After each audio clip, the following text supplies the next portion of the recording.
Dans cette vidéo, on va comparer les marchés EU avec les marchés US. Donc vous allez voir, c'est très simple et vous allez voir clairement que, en analysant les comportements des marchés EU versus ceux US, ça va être très clair dans votre tête sur comment vous allez être en mesure d'adapter vos stratégies.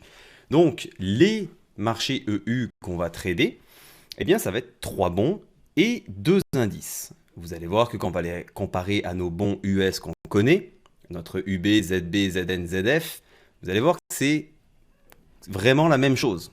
Quand on va comparer les indices européens, donc c'est-à-dire le DAX et le STOXX, vous allez voir que quand vous avez déjà une expérience au niveau des indices US, Nasdaq, Dow Jones, Russell et S&P 500, vous n'allez pas être déboussolé.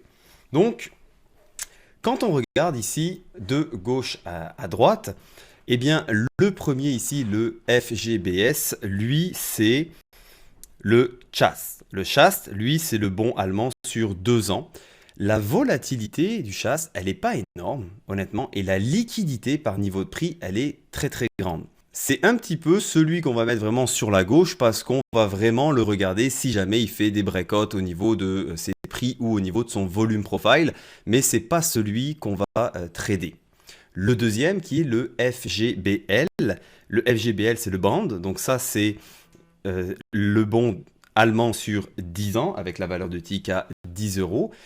Quand vous regardez en termes de volatilité, donc quand je vous parle de la distance entre les plus hauts et les plus bas, les volumes profile, la façon de comment il se construit, et surtout au niveau du bid et au niveau du ask, ça vous fait penser à quoi? Moi, ça me fait penser au ZB. Donc voici le ZB.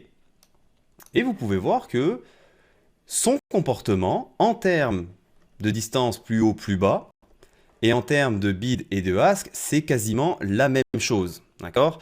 Je tiens quand même à préciser qu'en ce moment, on est sur du market replay. La raison, comme je vous l'expliquais avant, c'est parce que les marchés EU, c'est intéressant à partir de 1h30, 2h du matin. Donc, évidemment, pour moi, ce sont des heures où je dors. Donc, vous allez voir que sur le module EU, même quand on va faire des exemples de trades, je vais vous faire voir des exemples de trades basés sur comment on analyse tout ça. Effectivement, c'est la seule fois dans cette formation où est-ce que vous allez voir que ces trades-là sont faits en démo.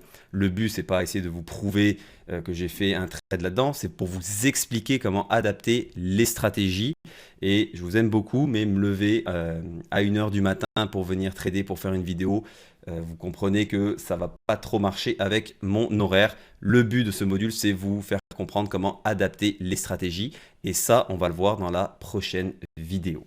Donc, quand on regarde, ici nous avons notre bande et ici nous avons notre ZB. Vous voyez qu'en termes d'échange au niveau de l'inside print, ce qu'on peut retrouver au bid et au ask, c'est sensiblement la même chose. Donc le comportement du FGBL, il va falloir se mettre en tête que c'est la même chose que quand vous voulez trader votre ZB. Au milieu, nous avons notre FGBM. Le FGBM, c'est le bon allemand sur 5 ans. La valeur de son tick, c'est 10 euros. Et c'est le Euro Bubble. Le Euro Bubble, en ce moment, avec le market replay, le volume profile, il n'est pas représentatif de ce qu'on pourrait avoir dans une journée classique. Par contre, j'ai mis le market replay, vous voyez, sur des heures américaines afin de vous faire voir le côté des bons US, vous faire voir un petit peu comment ils peuvent s'apparenter aux bons EU. Donc quand on regarde ici notre bubble, vous voyez qu'en termes de bid et de ask, en termes de nombre d'échanges qu'il y a dans le inside print, ça peut s'apparenter à ce que nous avons dans les conditions de marché en ce moment. Donc pour ceux qui regarderont la vidéo plus tard, je parle des conditions de marché que nous avons en ce moment au mois de octobre 2019. Vous voyez que le ZN, il va se rapprocher fortement ici de notre Euro Bubble. Donc, c'est une des raisons aussi de pourquoi je le mets au milieu.